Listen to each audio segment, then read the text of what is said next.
I'm Swapna. I'm a natural fertility coach. Thyroid ఉంటే pregnancy రావడం కష్టమా? అసలు థైరాయిడ్కి ఫర్టిలిటీకి మధ్య ఉన్న సంబంధం ఏంటి? ఈవెన్ థైరాయిడ్ హైపోథైరాయిడిజం కానీ హైపర్ థైరాయిడిజం అంటే థైరాయిడ్ లెవెల్స్ ఎక్కువ ఉన్నా తక్కువ ఉన్నా కూడా ఓవులేషన్ ఎఫెక్ట్ అవుతుంది. ప్రొజెస్ట్రాన్, ఈస్ట్రోజన్ లాంటి హార్మోన్స్ అన్నీ ఇంబ్యాలెన్స్ అవుతాయి. సో థైరాయిడ్ ఉంది అంటే ఎప్పుడూ కూడా నెగ్లెక్ట్ చేయకూడదు.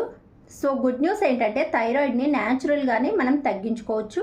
దానికోసం ఏం చేయాలంటే లివర్ డిటాక్స్ మెథడ్స్ ఫాలో అవ్వాలి, స్ట్రెస్ తగ్గించుకోవాలి, సెలీనియం అండ్ అయోడిన్ ఉన్న ఫుడ్స్ తీసుకోవాలి, లైఫ్ స్టైల్ కానీ చేంజెస్ చేసుకుంటే థైరాయిడ్ లెవెల్స్ని న్యాచురల్గానే కంట్రోల్ చేసుకోవచ్చు. సో థైరాయిడ్ లెవెల్స్ అన్నీ న్యాచురల్గా తగ్గించుకోవాలన్నా, హార్మోన్స్ అన్నీ న్యాచురల్గా బ్యాలెన్స్ చేసుకోవాలన్నా, న్యాచురల్గా కన్సీవ్ అవ్వాలన్నా కూడా కింద కామెంట్ సెక్షన్లో కామెంట్ చేయండి.